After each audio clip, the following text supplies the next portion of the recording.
guys, welcome back to my channel. What a wonderful.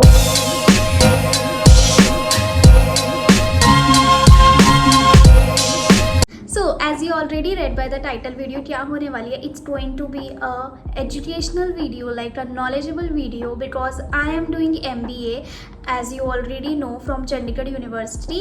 So मैंने सोचा few days back कि क्यों ना मैं थोड़ी इन्फॉर्मेटिव और नॉलेजेबल वीडियोस भी बना सकूँ जो लाइक मैं MBA कर रही हूँ. सो मेरी MBA की जर्नी में मैं जो जो चीज़ें एक्सपीरियंसेस करूँगी, जो भी एक्सपीरियंस होंगे मेरे, I will share everything with you.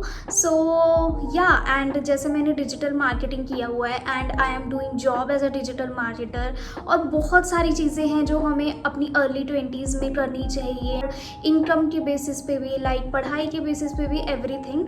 सो मैंने सोचा क्यों ना एजुकेशन लोन से स्टार्ट करते हैं, because it is the first step for the middle class family. अगर आप MBA के लिए जा रहे हो और कोई भी बड़े कोर्स के लिए जा रहे हो जो कि प्रोफेशनल कोर्स है, and for a middle class family education loan and any loan is a very big thing. And मेरे लिए तो बहुत बड़ी बात है. लाइक मैं बहुत सोचती थी लूँ कि ना लूँ, but guys home loan and education loan according to me लेना चाहिए, because it's a very big investment for future. Education loan तो इन्वेस्टमेंट है, आपका लोन उतर जाएगा. अगर आप सीरियसली अपना करियर बनाना चाहते हो, फर्स्टली तभी लोन लेना.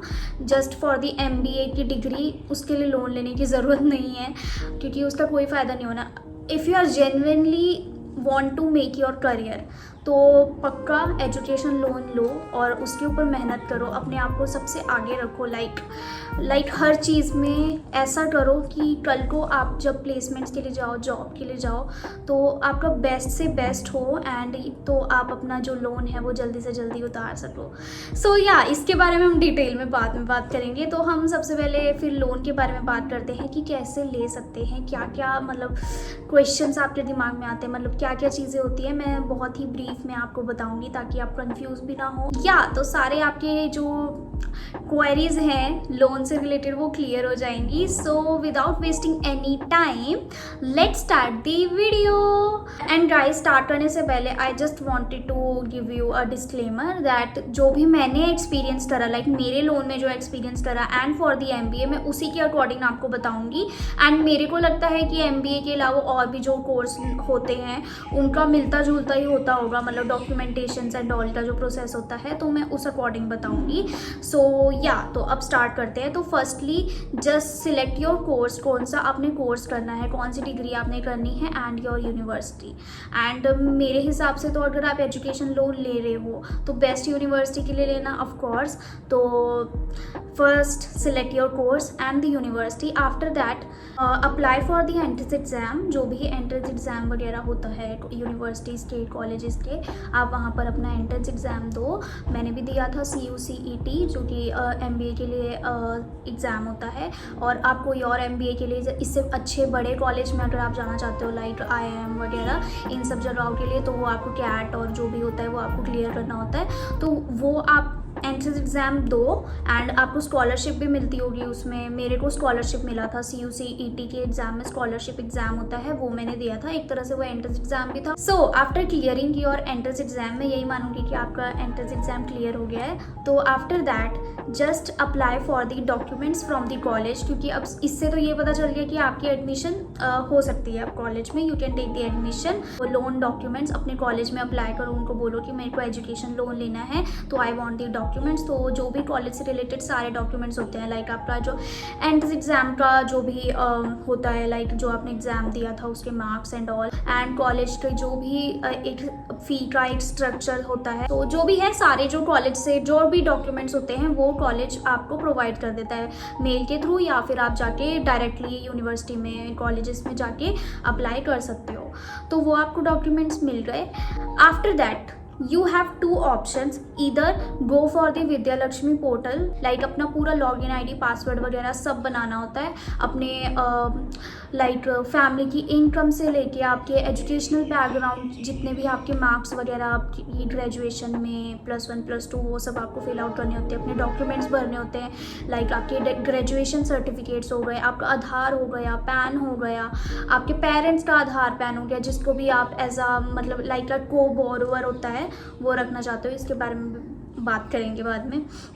वो पेरेंट्स की डिटेल्स भर दी एंड ये सब चीज़ें वहाँ पर भरनी होती हैं एंड उसमें फिर आपको सिलेक्ट करना होता है कौन सा बैंक आप सिलेक्ट करना चाहते हो फॉर द लोन, तो वहाँ पर आ जाता है एंड कौन सी ब्रांच सिलेक्ट करना चाहते हो वो सब वहाँ पर आ जाता है एंड आपको बस वेट करना होता है। आपका एक टोकन नंबर आता है वो आपको मिलता है, अगर वो आपका टोकन नंबर आ जाता है then you go to the bank and just apply for the loans by taking all the documents जो भी आपके हैं लोन से रिलेटेड, वो सारे डॉक्यूमेंट्स लेके। तो वेट करो 5-6 दिन, हफ्ता वेट करो, उससे ज़्यादा वेट मत करो, डायरेक्टली बैंक के पास जाओ। तो मैंने क्या किया था, जो मिस्टेक मैंने करी थी, मैंने विद्या लक्ष्मी पोर्टल के ऊपर अकाउंट बनाया, सब कुछ करा, मैंने बहुत दिन वेट करा एंड कोई मेरे को रिप्लाई नहीं आया। मैंने पीएनबी बैंक में अप्लाई किया था, देन फिर मैंने देखा कि अभी तक तो कुछ नहीं हुआ है, तो मैं एक दिन पीएनबी बैंक गई और वहाँ जाके फिर मैंने दिखाया उनको एंड पीएनबी बैंक में मेरे को ये एक्सपीरियंस रहा मेरा कि वो बहुत ही लाइटली ले रहे थे, वो कोई चीज़ ध्यान से लाइक सीरियसली नहीं ले रहे थे। तो ये मेरा पीएनबी बैंक में बहुत ही लाइक अच्छा एक्सपीरियंस नहीं रहा लोन से रिलेटेड। तो उन्होंने कहा चलो आपका लोन हो जाएगा, मतलब उसके लिए ज़्यादा वेट मत करना, अगर टोकन नहीं आता। मुझे लगता है कि वो वहाँ पर डायरेक्टली भी कर देते हैं।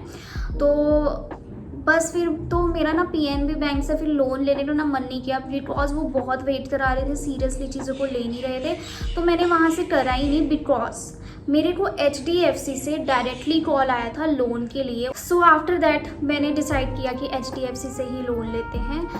देन HDFC में फिर मैंने सारे डॉक्यूमेंट्स वगैरह वहाँ पर डिपॉजिट कराए। प्राइवेट बैंक में लाइक मेरा जो HDFC के साथ एक्सपीरियंस रहा बहुत अच्छा रहा। विदिन 7 डेज़ मेरा लोन का प्रोसेस ख़त्म हो गया था, लाइक मतलब ज़्यादा मेरे को वेट करना ही नहीं पड़ा।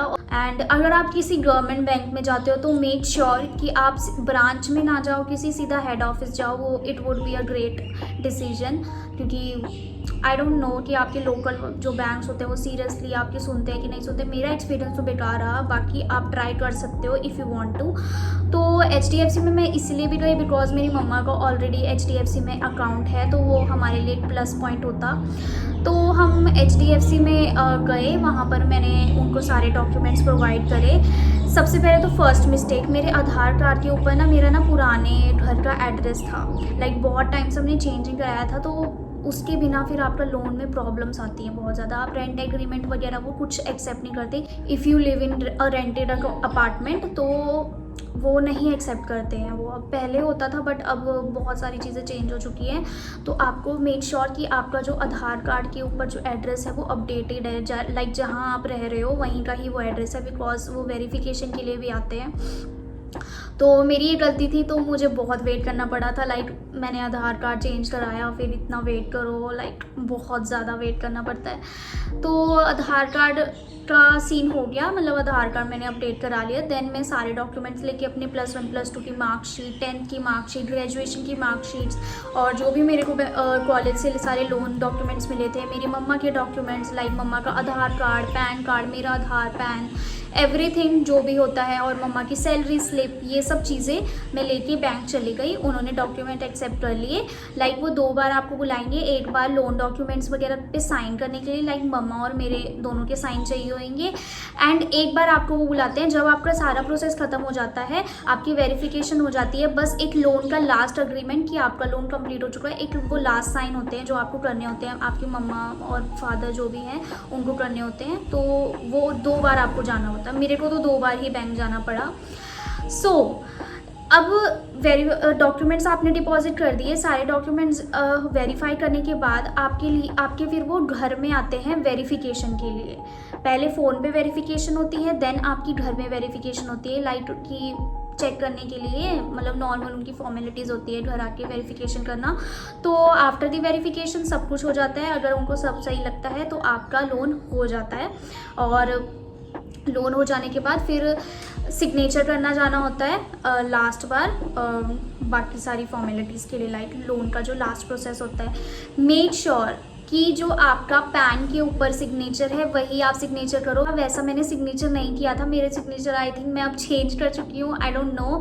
बट आपको जो आपके पैन में आपके जो बैंक में सिग्नेचर है वही आपको करना होता है, अदरवाइज आपके लोन डॉक्यूमेंट्स फिर वो एक्सेप्ट ही नहीं होते। मेरे को फिर 2-3 बार मेरे को जाना पड़ा बिकॉज मेरी गलती की वजह से, बिकॉज मैंने साइन नहीं ठीक किया। उन्होंने मेरे को पहले बताया भी था कि पैन के जैसा ही साइन करना, बट मेरे दिमाग ख़राब था, आई डोंट नो, तो मैंने ये गलती कर दी थी। तो फिर उसमें 3-4 दिन मतलब 5 दिन हफ्ता मतलब एक्स्ट्रा लग गया था, क्योंकि दोबारा से फिर डॉक्यूमेंट्स बने, सब कुछ हुआ, वेरिफिकेशन तो चलो हो चुकी थी। तो बहुत इसमें थोड़ी सी प्रॉब्लम होती है, तो मेक श्योर कि आप अपना पैन वाला ही साइन करो।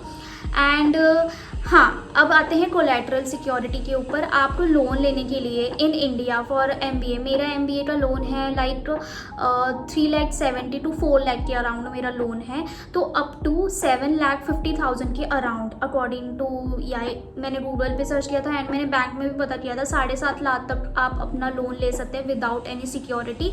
बस आपके जो पेरेंट्स होते हैं उनको आपका मतलब को बोरोवर बनना होता है, लाइक उनको पे नहीं करना होता, पे करने की जिम्मेदारी तो आपकी होगी, but for the security purpose आपके पेरेंट्स को, एक को, दोनों में से किसी को भी आपका को बोरोवर बनना होता है। तो there is no collateral security जो आपको देनी होती है लोन में, ओनली लोन होता है और इंटरेस्ट की अमाउंट होती है, जो भी बैंक का रेट ऑफ इंटरेस्ट होता है। गवर्नमेंट बैंक में 6, 6.5 के ऐसे 7 के आसपास का रेट ऑफ इंटरेस्ट होता है, और जो प्राइवेट बैंक्स होते हैं लाइक इन HDFC मतलब इट्स अराउंड लाइक 13 to 14% के अराउंड था, ह्यूज डिफरेंस, बट सर्विसेज उनकी मतलब मेरे को ज़्यादा बेहतर लगी। And you can take the loan like for 5 to 6 years के अराउंड आप अपना लोन की जो रीपेमेंट की जो डेट वो है, टेनर है, वो वहाँ तक का आप रख सकते हो आराम से। एंड मैंने इतना ही रखा था बिकॉज मैं नहीं चाहती कि जब मैं कभी भी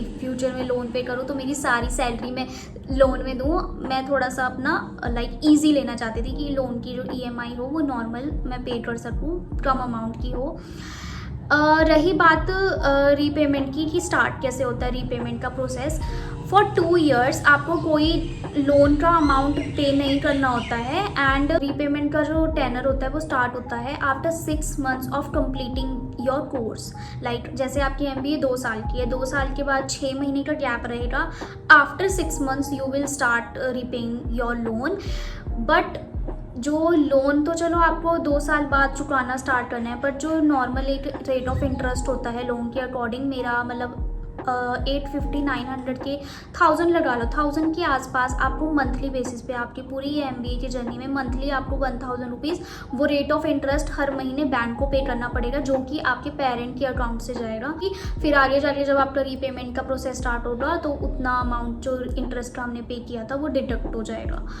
तो this is the process. No collateral security, repayment amount होती है after 6 months of completing your course.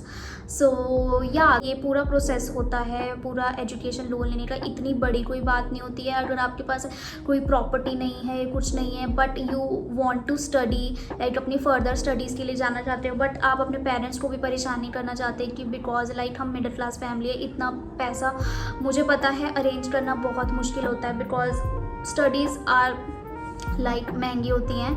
तो आप खुद से कर सकते हो, लाइक बस एक इट्स जस्ट अ इन्वेस्टमेंट। इसको ये सोचो कि एक इन्वेस्टमेंट है। अपनी पढ़ाई को रोको मत। If you want to study future के लिए, अगर आप जेन्युइनली में पढ़ना चाहते हो एंड पढ़ के कुछ बनना चाहते हो एंड आप MBA करना चाहते हो, कुछ करना चाहते हो, तो प्लीज़ जस्ट डोंट वेट। पैसों की वजह से मत वेट करो, सब इंतज़ाम हो जाता है, सब कुछ हो जाता है। बस एक ना मैनिफेस्टेशन रखो एंड पॉजिटिव थिंकिंग रखो, और लाइक अपने ड्रीम को पूरा करना चाहते हो उसके लिए बस एक आप स्टेप लो। भगवान आपकी ना जो हर्डल्स होते हैं बीच में, मेरे बहुत हर्डल्स आए हैं, बहुत ज़्यादा हर्डल्स आए हैं, उन हर्डल्स को ना भगवान सॉल्व करते करते चलते रहते हैं, अगर आप हार्ड वर्किंग हो तो, और आप सच्ची में जेन्युइनली चाहते हो कुछ करना। तो घबराना नहीं है बिल्कुल भी। It's not a big deal, it's a big deal but it's not a big deal, try to understand. तो क्योंकि आप अगर अच्छे से करोगे अपनी लाइफ में, लाइक MBA की पूरी जर्नी में आप पूरा अच्छा करोगे, अपना 101% दोगे, एंड आपकी अच्छी किसी कंपनी में प्लेसमेंट लग जाएगी, अच्छी जॉब लग जाएगी, तो आप अपना लोन आराम से उतार सकते हो। It's not a big deal. हम फ़ोन के लिए लोन ले सकते हैं, हम कार लोन ले सकते हैं, वाई नॉट एजुकेशन का लोन भी हम ले सकते हैं। It's not a big deal, it's an investment for future. आपका फ्यूचर इससे सिक्योर होता है, लाइक आपका पूरी लाइफ आपकी अच्छी हो जाती है, because according to me education means a lot, like बहुत ही मैटर करती है। जो मैंने 8 साल 2020 में जॉब किया, सिर्फ अपना पढ़ाई से 1 साल ब्रेक लिया, बट उस ब्रेक ने मेरे को ये रियलाइज़ कराया कि एक आपका जो एजुकेशन है, अगर आप एक अच्छे हो पढ़ने में, हम अलग स्किल्स की बात नहीं कर रहे हैं, लाइक जो क्रिएटिव फील्ड में जाते हैं, of course they are creative और उनकी क्रिएटिविटी में उन्होंने हमेशा से ही अपना रखा है, तो they are earning from that. But अगर आप एक मतलब आप एक एवरेज स्टूडेंट हो, एंड जैसे मैं एक एवरेज स्टूडेंट हूँ, मेरे अंदर स्किल्स हैं, बट मैं वो स्किल्स अप्लाई पूरे उससे नहीं कर सकती हूँ, because I don't have much time and I have so many responsibilities. तो उसको मैं साथ के साथ कर सकती हूँ ऑफ कोर्स, बट मैं सिर्फ वही लेके नहीं चल सकती, because there are so many uncertainties. तो या तो that's it guys. And guys, if you have any questions regarding education loan और एनीथिंग MBA के regarding, please ask me, I will answer your questions. And yeah and I have so many ideas coming in my mind day by day कि मैं कुछ ऐसे informative videos बनाऊँ, because मैं खुद भी ऐसी वीडियोज़ आजकल देख रही हूँ यूट्यूब पे, एंड मेरे को खुद भी बहुत अच्छा लगता है देखने में। एंड मुझे लगता है कि हमें मस्ती के साथ साथ थोड़ी सी ऐसी इंफॉर्मेशनल वीडियोस भी शेयर करनी चाहिए, जस्ट टू मतलब like sharing the knowledge. And yeah, that's it for today's video. I hope you like this video, and if you like this video, please give it a thumbs up and subscribe to my channel if you haven't, and do share this video with your friends, family and relatives. Till then, bye bye. I will see you in my next video. Bye bye.